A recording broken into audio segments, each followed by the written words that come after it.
Welcome to studio S news. బులెటిన్ల ముందుగా headlines. భగవాన్ బుద్ధుని పవిత్ర పిపరహువా అవశేషాల గ్రాండ్ ఇంటర్నేషనల్ ఎగ్జిబిషన్ కు హాజరైన ప్రధాని మోడీ.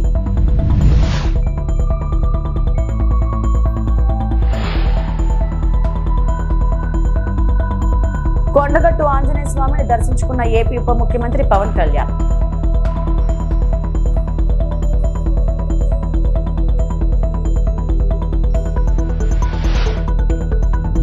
తెలుగు కేవలం భాష కాదు, మన జీవన విధానం. ఏపీ స్పీకర్ అయ్యన్న పాత్రుడు.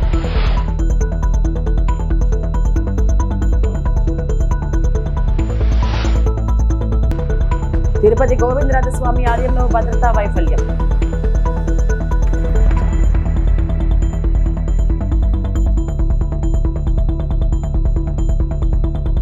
ప్రధానమంత్రి నరేంద్ర మోడీ న్యూఢిల్లీలో రాయ్ పిదోరా కల్చరల్ కాంప్లెక్స్ లో the light and the lotus relics of the awakened one పేరుతో భగవాన్ బుద్ధుని పవిత్ర పిస్రాహ్య అవశేషాల అంతర్జాతీయ ఎగ్జిబిషన్ ను ప్రారంభించారు. ఒక శతాబ్దానికి పైగా తర్వాత స్వదేశానికి తిరిగి వచ్చిన ఈ అవశేషాలను నేషనల్ మ్యూజియం, ఇండియన్ మ్యూజియంలో భద్రపరిచిన అసలు అవశేషాలు మరియు పురావస్తు సామాగ్రితో కలిసి మొదటిసారిగా और जन सामान्य को इस प्रदर्शनी में सब कुछ बहुत आसान और सुलभ भाषा में समझ में आए, तो इस प्रदर्शनी को एक व्यापक ऑडियो विजुअल कंपोनेंट का सहयोग मिलता है, जिसमें डिजिटल रिकंस्ट्रक्शंस हैं, इंटरप्रिटेटिव प्रोजेक्शंस और मल्टीमीडिया प्रेजेंटेशंस भी शामिल हैं। आप देख सकते हैं, जिसके ज़रिए आप इस प्रदर्शनी का आनंद ले पाएंगे। आप समझ पाएंगे कि आखिरकार इसका सांस्कृतिक और सभ्यतागत महत्व है क्या भारत के लिहाज से। भगवान बुद्ध के इस अंतर्राष्ट्रीय प्रदर्शनी का अवलोकन किया गया है और जहाँ जिन पांडुलिपियों का हमने जिक्र किया, इसमें एक अखंड पत्थर का संदूक है जिसमें बहुमूल्य रत्न और आभूषण भी पाए गए हैं। तो बहुत समुदाय, जो तमाम समुदाय के लोग हैं, उनके समर्थन से ये अवशेष स्वदेश लौटे हैं। तो विरासत को संजो कर रखना जो प्रधानमंत्री की शुरू से कोशिश रही है, उस कोशिश की कड़ी में ये एक और स्वर्णिम अध्याय है, क्योंकि भारत की आध्यात्म विरासत और बौद्ध धर्म को किस तरह से इसकी महत्वता प्रासंगिक है और आज के इस युग में भी बुद्ध से जुड़े उनके वचन, उनके कथन लोग आज भी मानते हैं। तो भारत अपनी सभ्यता विरासत को संरक्षित तो कर ही रहा है, वहीं दुनिया के साथ साझा करने की अपनी इस अटूट प्रतिबद्धता को भी दर्शाता है। तो इन कलाकृतियों की सफल वापसी हुई है, जिसमें मूर्तियाँ, पांडुलिपियाँ और अनुष्ठानिक वस्तुएं हैं, और प्रधानमंत्री ने इसका अवलोकन किया। और 1898 की जब हम बात करते हैं तो खुदाई से जो प्राप्त ये अवशेष हुए, उसमें कई ऐसे प्रमाण मिले जो बुद्ध से जुड़े हुए हैं। और आज का दिन इस विरासत को देखने के लिए भी प्रधानमंत्री ने आह्वान किया है, जिसमें पिपरवा के प्रमाणिक अवशेष साफ तौर पर दृष्टव्य हैं। अवशेषों की स्वदेश वापसी के लिए जिस तरह से काम किया गया, उसका जिक्र भी प्रधानमंत्री ने किया और सराहना की है। और इस अंतर्राष्ट्रीय प्रदर्शनी का उद्घाटन जो है वो कैसे देश के युवा और बौद्ध धर्म की जो समृद्ध संस्कृति है, उन दोनों के बीच एक सेतु का कैसे काम करेगा, उस संबंध को भी उजागर इस प्रदर्शनी द्वारा किया गया है। ये समझना आज की युवा पीढ़ी के लिए बहुत अहम है कि बौद्ध धर्म के संस्थापक, बौद्ध धर्म की आध्यात्मिक महत्वता, उसके अनूठे ज्ञान। ఏపీ ఉప ముఖ్యమంత్రి జనసేన పార్టీ వ్యవస్థాపక అధ్యక్షుడు పవన్ కళ్యాణ్ జగిత్యాల జిల్లా కొండగట్టు ఆంజనేయ స్వామిని దర్శించుకున్నారు. ఈ సందర్భంగా ప్రత్యేక పూజలో పాల్గొన్నారు. 35.19 కోట్ల టీటీడీ నిధులతో భక్తుల వసతి కోసం 36 గదుల దర్శనాల దీక్ష విరమణ మండప నిర్మాణానికి ఆయన భూమి పూజ చేశారు. అనంతరం మాట్లాడారు. అభివృద్ధి పనులు ప్రారంభిస్తున్నామంటే దేవుడి దయ ఉండాలి. కొండగట్టు నాకు పునర్జన్మనిచ్చింది. గతంలో జరిగిన విద్యుత్ ప్రమాదం నుంచి ఎలా బయటపడ్డానో ఇప్పటికీ ఆశ్చర్యం కలిగిస్తోంది. కొండగట్టు ఆంజనేయుణ్ణి కాపాడారు. దీక్ష విరమణకు మండపం సత్రం కావాలని గతంలో నన్ను కోరారు. టీటీడీ సభ్యులు, తెలంగాణ నాయకులు అందరూ సమిష్టి కృషితోనే ఇది సాధ్యమైంది అని అన్నారు. కార్యక్రమంలో టీటీడీ చైర్మన్ బిఆర్ నాయుడు, మంత్రి అడ్డూరి లక్ష్మణ్ తదితరులు పాల్గొన్నారు. చాలాసార్లు నాకు కొండగట్టు పునర్జన్మనిచ్చిందంటే దానికి ప్రత్యక్ష సాక్షి మన సత్యం గారు. సో నాకున్న స్నేహితులు వీళ్ళందరూ ఉండే మధ్యలో మేము ఇక్కడికి వచ్చి శ్రవణ్ కానీ మేము అందరూ ఇక్కడికి వచ్చినప్పుడు యాక్సిడెంట్ అయితే హైటెన్షన్ వైర్ తగిలేదు. ఎలా మిస్ అయింది, ఎలా బతుకున్నా ఈ రోజుకి తెలియదు. అందుకే నాకు కొండగట్టు ఆంజనేయ స్వామి మీద నాకు అపారమైన భక్తి, అపారమైన గౌరవం, అపారమైన కృతజ్ఞత. ఈరోజు అర్చక ప్రముఖులు కోరుకున్నారు మాకు ఇక్కడ ఒక దీక్షా విరమణకి సత్రం, మనకి ఏదైనా చౌల్ట్రీ ఏదైనా కావాలి, దీనికి ఏదైనా చేయమంటే నేను ఆ రోజు విన్నాను. కానీ అదృష్టవశాత్తు స్వామివారి కటాక్షం, ఆశీస్సులు, అక్కడ కూటమి ప్రభుత్వం రావటం, నారా చంద్రబాబు నాయుడు గారి నాయకత్వంలో మేమందరం కలిసి పనిచేయటం, గౌరవ ప్రధానమంత్రి మోదీ గారి సహకారం, మేమందరం కలిసి పనిచేయటం అంటే ఇంతమంది కలిసి నా ఆశీస్సులు మేము ఏ విధంగా రుణం తీర్చుకోవాలని అనడానికి ఈ రోజున మనం ఈ కార్యక్రమాన్ని మనం చూస్తా ఉన్నాం. అలాగే దీనికి ప్రత్యేకించి సహకరించిన టీటీడీ సభ్యులు, తెలంగాణ నాయకులు, మనకి మహేందర్ రెడ్డి గారు కానీ, అలాగే యాదాద్రి ఆర్కిటెక్ట్ బోరుగాపు ఆనంద్ సాయి గారికి కానీ, ప్రతి టీటీడీ బోర్డు సభ్యులకి, వీళ్ళందరూ కలిసి కట్టుగా కృషి చేసి టీటీడీ చైర్మన్ బిఆర్ నాయుడు గారి దృష్టికి తీసుకుపోయారు. సో వీళ్ళందరూ కూర్చొని సమిష్టిగా చాలా పెద్ద మనసుతోటి, ఎందుకంటే కొన్నిసార్లు బ్యూరోక్రాటిక్ ప్రాసెస్లో అందరికీ మనసు ఉంటుంది కానీ చేయడానికి ఆ పనులు నడవు. నేను ఇది స్వామివారి ఆజ్ఞ, స్వామివారి ఇది వారు కోరుకున్నది భక్తుల కోసం అనుకున్న ఒక బలమైన సంకల్పంతో నేను ముందుకు పట్టుకెళ్ళినప్పటికీ కూడా చాలా పెద్ద మనసుతోటి బోర్డులో టీటీడీ చైర్మన్ బిఆర్ నాయుడు గారి అధ్యక్షతన దీన్ని ఆమోదం చేయడం చాలా వారికి మనస్ఫూర్తిగా మనందరి తరపున వారికి నా కృతజ్ఞతలు తెలియజేస్తున్నాను. దీనికి సహకారం తెలిపిన ఆంధ్రప్రదేశ్ దేవాదాయ శాఖ మంత్రి శ్రీ ఆనం రామనారాయణ. తెలుగు కేవలం భాష కాదని మన జీవన విధానమని ఏపీ శాసనసభాపతి అయ్యన్న పాత్రుడు పేర్కొన్నారు. గుంటూరులో 3వ ప్రపంచ తెలుగు మహాసభలు వైభవంగా జరుగుతున్నాయి. ఈ కార్యక్రమానికి అయ్యన్న పాత్రుడు హాజరై మాట్లాడారు. ఒకప్పుడు తల్లులు చందమామ రావే, జాబిల్లి రావే అని పాడుతూ పిల్లలకి గోరుముద్దలు తినిపించేవారు. ఇప్పుడు పిల్లలకు సెల్ ఫోన్ ఇచ్చి అన్నం తినిపిస్తున్నారు. అమ్మ లాలిపటలో తెలుగు, అమ్మ చెప్పి కథల్లో తెలుగు, తల్లి లాంటి తెలుగు భాష విశిష్టతను మనం పిల్లలకు చెప్పాలి. పల్లెల్లో కూడా ఇప్పుడు తెలుగు కనుమరుగైపోతుంది. సంక్రాంతి, ఉగాది తదితర పండుగలకు పునర్వైభవం తీసుకురావాలి. తెలుగు భాష కోసం ఏం చేయాలో సభలో చర్చించండి. ఈ సభలో కార్యాచరణ చూపితే దాన్ని అసెంబ్లీలో తీర్మానం చేయిస్తాను అని అయ్యన్న అన్నారు. తెలుగు ఒక భాష కాదు, ఒక సంస్కృతి. ఇది అందరూ తెలుసుకోవాల్సిన అవసరం ఉంది. మన పిల్లలకి ఏం చదువుతున్నారో, దేనికి చదువుతున్నారో, మన సాంప్రదాయం ఏంటో, మన పల్లెల్లో పూర్వ సాంప్రదాయం ఏంటి, సంస్కృతి ఏమిటో ఇప్పుడు పిల్లలు ఎవరికి తెలియదు. పూర్వం అమ్మ చందమామ రావే, జాబిల్లి రావే అని చిన్నపిల్లలకు భోజనం పెట్టేవారు. ఏమ్మా నిజమా? తల్లి మీరే చెప్పాలి. మరి ఈవేళ అమ్మ చందమామ పాటలు లేవు.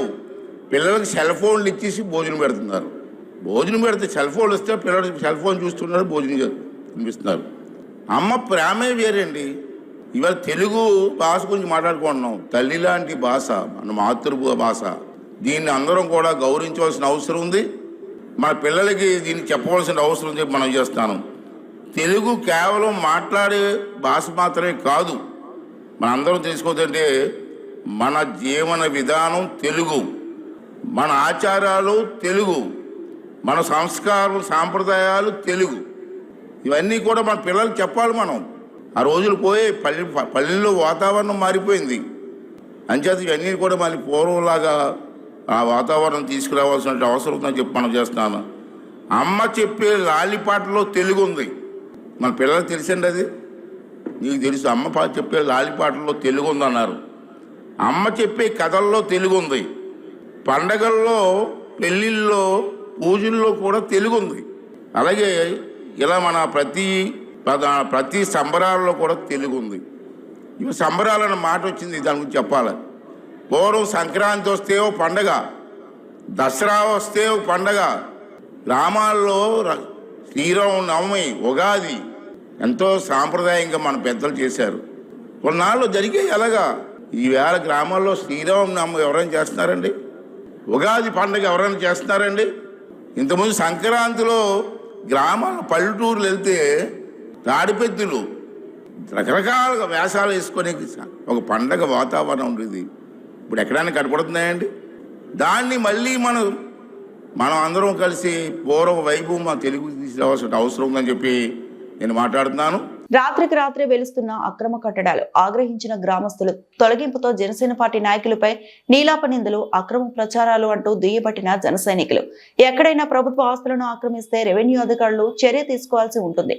అక్రమదారుల దగ్గర ఎంత పుచ్చుకున్నారో ఏమో తెలియదు కానీ సింగారెడ్డిపల్లి రెవెన్యూ విలేజ్ కంబాలకుట గ్రామ పరిధిలో సర్వే నెంబర్ 48C అక్రమాలపై సదరు గ్రామస్తులు పలుమార్లు ఫిర్యాదు చేసిన రెవెన్యూ అధికారులు పట్టించుకోకపోవడంతో ఆగ్రహించిన గ్రామస్తులు అక్రమ కట్టడాలను తొలగిస్తే జన సైనికులు తొలగించారంటూ పార్టీకి చెడ్డ పేరు తేవాలని నిందలు వేస్తున్నారని జనసేన పార్టీ రాష్ట్ర కార్యదర్శి తాతంశెట్టి నాగేంద్ర మీడియా ముఖంగా వైసీపీ నాయకులను దుయ్యబట్టారు.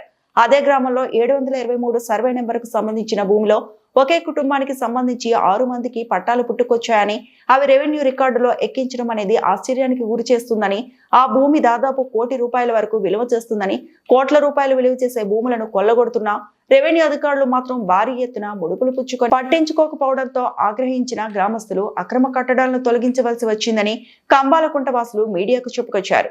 అంతేకాదు పెనగలూరు మండలంలో వేల ఎకరాలు ప్రభుత్వ భూమి దురాక్రమణకు గురైనట్లు తెలుస్తోంది. దీనిపై రెవెన్యూ మంత్రితో పాటు కలెక్టర్ స్థాయి అధికారులు సమగ్ర విచారణ జరిపి కోట్ల రూపాయలు విలువ చేసే ప్రభుత్వ ఆస్తులను కాపాడాలని స్థానిక ప్రజలు అభ్యర్థిస్తున్నారు. నమస్కారం. ఇక్కడికి విచ్చేసిన ప్రింట్ మీడియా, ఎలక్ట్రానిక్ మీడియా సోదరులందరికీ నమస్కారం. మీ అందరికీ ముఖ్యంగా రైల్వే కోడూరు నియోజకవర్గ కేంద్ర కార్యాలయం జనసేన పార్టీ కార్యాలయంలో ఈరోజు చేసుకున్న ముఖ్యాంశం ఏంటంటే, నిన్నటి రోజు రైల్వే కోడూరు నియోజకవర్గం పెనగలూరు మండలం సింగారెడ్డిపల్లి పంచాయతీ కంబాలకుంట దగ్గర జరిగినటువంటి సంఘటన.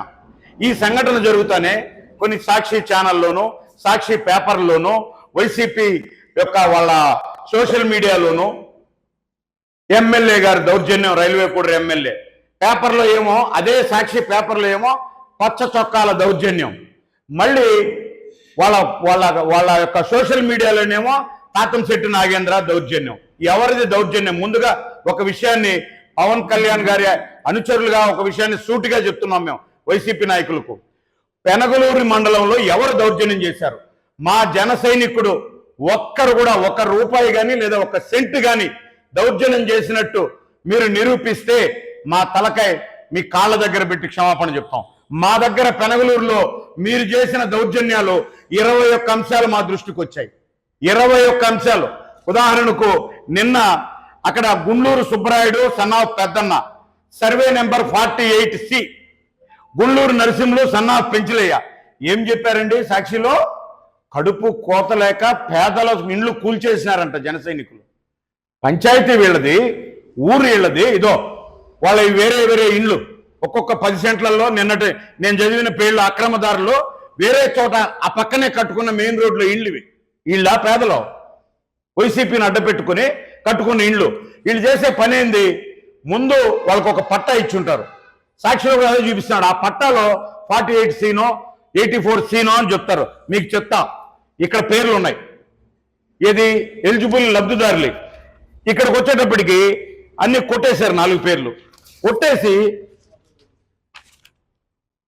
సర్వే నెంబర్ మార్చేసి ఆ నెంబర్లు తీసుకొచ్చి ఇక్కడ మళ్ళీ 1, 2 ఇచ్చారు. 27 తర్వాత 28 కదండి రావాలా? 1, 2, 3, 4 ఎలా వస్తుంది? అంటే మీరు దొంగతనం చేశారు.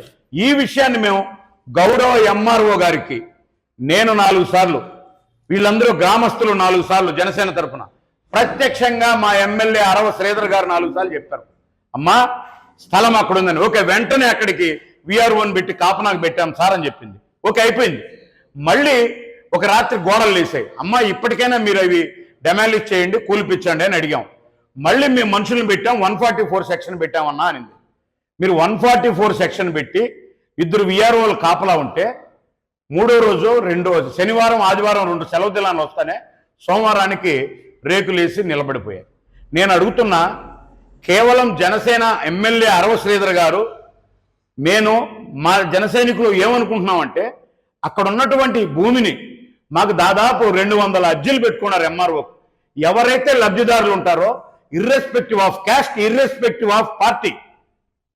కృష్ణా జిల్లా మచిలీపట్నం మానవ హక్కుల ఆర్గనైజేషన్ ఆల్ ఇండియా జాతీయ కార్యాలయం నందు జాతీయ మహిళా చైర్మన్ డాక్టర్ అమ్మిరెడ్డి రజని తన కార్యాలయం నందు పత్రికా సమావేశం నిర్వహించారు. ఈ సందర్భంగా ఆమె మాట్లాడుతూ ప్రజల సమస్యల కోసం కమిటీ ఫామ్ చేయడం జరిగిందని, అందులో భాగంగా ఏపీ స్టేట్ మహిళా అధ్యక్షురాలు అనుపమ ముఖర్జీని, AP state president Ganta Suresh ని, ఏపీ స్టేట్ జనరల్ నరసింహస్వామిని, కృష్ణా జిల్లా జనరల్ సెక్రటరీ పొన్నూరు సోమశేఖర్ ని, మచిలీపట్నం టౌన్ ప్రెసిడెంట్ కాగిత రమేష్ ని, జాతీయ మహిళా చైర్మన్, ఏపీ రాష్ట్ర ఉపాధ్యక్షురాలు మరియు ఆంధ్రప్రదేశ్ రాష్ట్ర దివ్యాంగుల అధ్యక్షురాలు డాక్టర్ అమ్మిరెడ్డి రజని, పర్సనల్ సెక్రటరీగా గుజ్జు ప్రసన్న కుమార్ అలియాస్ నాని నియమితులైనారని తెలియజేశారు.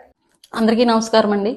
ఈరోజు మా మానవ హక్కుల ఆర్గనైజేషన్ ఆల్ ఇండియా జాతీయ కార్యాలయం నందు టీం ఫామ్ చేయటం జరిగింది. ఇది డెసిషన్ ఎందుకు తీసుకున్నామంటే, ఈ రోజుల్లో ప్రజలకు జరుగుతున్న సమస్యల దృష్ట్యా మేము ఒక టీం ఫామ్ చేయటం జరిగింది. ఏ సమస్య వచ్చినా మాకు కాల్ చేస్తే పోలీస్ వారి సహకారంతో మా టీం మెంబర్స్ అక్కడ ఉంటారు. దయచేసి ఇప్పుడు కొన్ని ఇష్యూస్ వస్తున్నాయి, మా టీంకి ఫామ్ చేయొచ్చు. మా దాంట్లో వెబ్సైట్ కూడా ఉంది. ఆ వెబ్సైట్ ద్వారా మాకు ఇన్ఫర్మేషన్ ఇస్తే కంపల్సరీ ఆ టీం అక్కడ ఉంటుంది. నెక్స్ట్ టీం ఫామ్ చేసింది శ్రీ గంటా సురేష్ గారు స్టేట్ ప్రెసిడెంట్ గా అపాయింట్ చేయడం జరిగింది. నెక్స్ట్ మన మహిళా వింగ్ లో స్టేట్ ఉమెన్ ప్రెసిడెంట్ గా అనుపమ ముఖర్జీ గారిని మహిళా విభాగానికి అపాయింట్ చేయడం జరిగింది.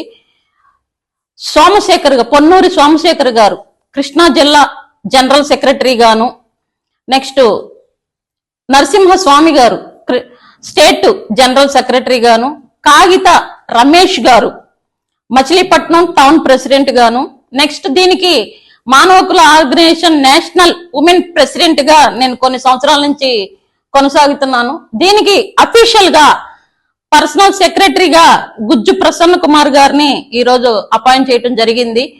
వీళ్ళందరూ ఈ అపాయింట్మెంట్ మా బైలాస్ ప్రకారం నడుచుకోవాలని కోరుకుంటున్నాను. అనంతపురం జిల్లా తాడిపత్రిలో జేసీ ఫ్యామిలీ ఆధ్వర్యంలో ఈ నెల 6 నుంచి జరగబోయే క్రికెట్ సంగ్రామంకు సంబంధించిన ఏర్పాట్లను తాడిపత్రి ఎమ్మెల్యే జేసీ అశ్విత్ రెడ్డి పరిశీలించారు. జేసీ క్రికెట్ టోర్నమెంట్ లో పాల్గొనే క్రీడాకారులకు ఎటువంటి ఇబ్బందులు లేకుండా త్రాగునీటి సౌకర్యం, టెంట్లు ఏర్పాటు చేయాలని ఎమ్మెల్యే ఆదేశించారు. ఈ సందర్భంగా నిర్వాహకులతో మాట్లాడుతూ మొత్తం ఎన్ని టీములు పాల్గొంటున్నాయని అడిగి తెలుసుకున్నారు. ఈ నెల 6వ తేదీ నుండి 15వ తేదీ వరకు క్రికెట్ టోర్నమెంట్ జరుగుతుందని నిర్వాహకులు తెలిపారు. ఈ టోర్నమెంట్ లో 36 టీంలు పాల్గొంటున్నాయి. ఈ కార్యక్రమంలో కాంట్రాక్టర్ హరినాథ్ రెడ్డి, సుధీర్ రెడ్డి, ఆర్డీవ్ కోచ్ భార్గవ్, ముచ్చుకోట సుదర్శన్ తదితరులు పాల్గొన్నారు.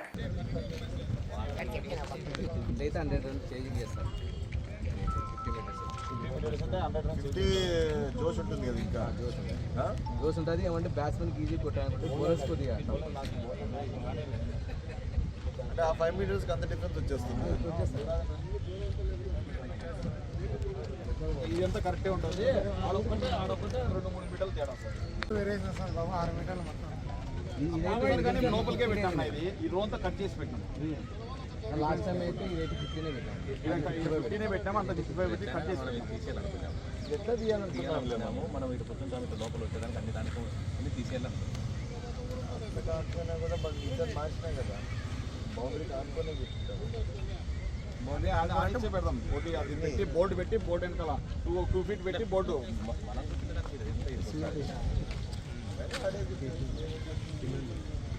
దాన్ని ఆనిచ్చే మనము అది కూర్చొని పెడదాం. బోర్డు లైన్ నుంచి 2 ఫీట్ గ్యాప్ ఇచ్చి మనం అది బోర్డు పెడతాం. ఇప్పుడు ఆ బోర్డు అన్నీ వచ్చినాయి. ఫ్రేమ్ అన్నీ వచ్చేసి మన 55 పెట్టండి. 55